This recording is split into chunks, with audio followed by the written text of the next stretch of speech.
ఏదైతే government of India ఇచ్చిన డబ్బులతో 41.15 మీటర్లు దీనికి కావాల్సిన ల్యాండ్ ఎక్వేషన్ R&R. అదే మరి left main canal, right main canal ఏదైతే ఒరిజినల్గా డిజైన్ చేశారో అంతవరకు పూర్తి అయిపోతాయి. మిగిలింది 45.74 మీటర్ల ఎత్తు నీళ్లు ఇంపౌండ్ చేయడం. దానికి కావాల్సిన విధంగా ఏం చేయాలనో దాన్ని వర్కౌట్ చేసుకొని ముందుకు పోవాల్సిన అవసరం ఉంది. దాన్ని ఏ విధంగా చేయాలనో దాని ప్రకారం కూడా we're working from now onwards. ఫైనల్గా ఈ ప్రాజెక్టులో ఇప్పటికే మీరు చూస్తే రివర్స్ టెండర్ అని పేరు పెట్టి 2,782 కోట్ల రూపాయలు అదనంగా అయ్యింది. ఇప్పటికి మళ్ళీ ల్యాండ్ ఎక్విజిషన్లో R&Rలో అదనం. ఇది కాకుండా పవర్ ప్రాజెక్ట్ అదనం. పవర్ ప్రాజెక్టులో ఇప్పుడు ఐడిల్ కరెంట్ వస్తే ఫ్రీగా వచ్చేది, రాలేదు. ఆపర్చునిటీ కాస్ట్ పోయింది. ఒక 2,000 కోట్లు 2,500 కోట్ల రూపాయలు నష్టం వచ్చే పరిస్థితి వచ్చింది. ఒక తప్పు రాష్ట్రం ఏ విధంగా భరించాల్సి వస్తుందో this is one example, classical example. ఇంకొక పక్కన కూడా ఎప్పుడు నేను అంటూ ఉంటాను, ఒక ప్రాజెక్ట్ వచ్చినప్పుడు, ప్రాజెక్ట్ బెనిఫిట్స్ వచ్చినప్పుడు కింది ప్రాంతంలో ఉండే రైతులు ఆనందంగా ఉంటారు. నీళ్లు వచ్చినప్పుడు that is a game changer. అదే సమయంలో తరతరాలుగా ఉన్నటువంటి వ్యక్తులు అక్కడి నుంచి వదిలిపెట్టి వేరే ప్రాంతాలకు వెళ్ళాలి రీహాబిలిటేషన్కి. అక్కడే చాలా జాగ్రత్తగా ప్రతి ఒక్కరికి న్యాయం చేయాల్సిన బాధ్యత ఉంది.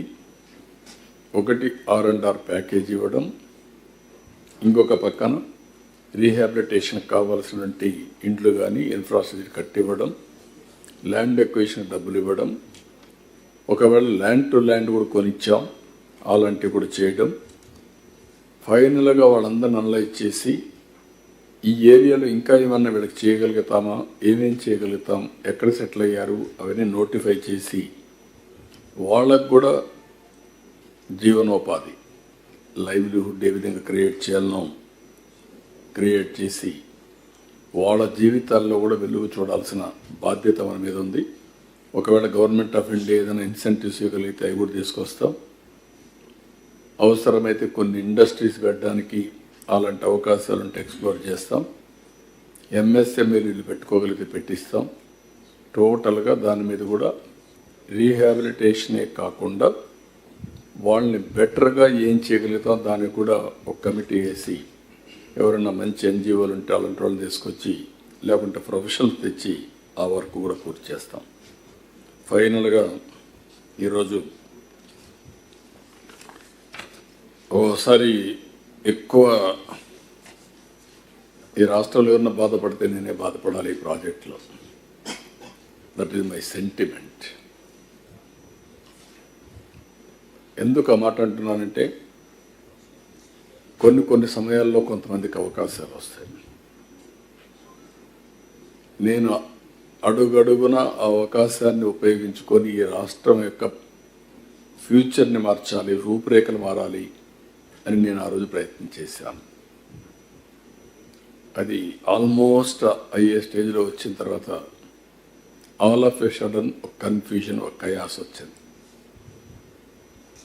ఏం చేయాలో దిక్కుదోచని పరిస్థితి. ఆ రోజు చూసినప్పుడు తలుచుకుంటే చాలా బాధ.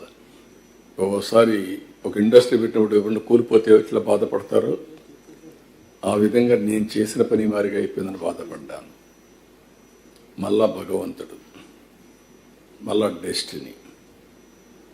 ఈరోజు కేంద్రంలో మళ్ళా ప్రభుత్వం ఉండడం, ఇక్కడ రావడం, 3 పార్టీలు కలిసి పోటీ చేయడం, ఒక నిర్దిష్టమైనటువంటి హామీ ఇవ్వడం, కేంద్రం కూడా ముందుకు రావడం,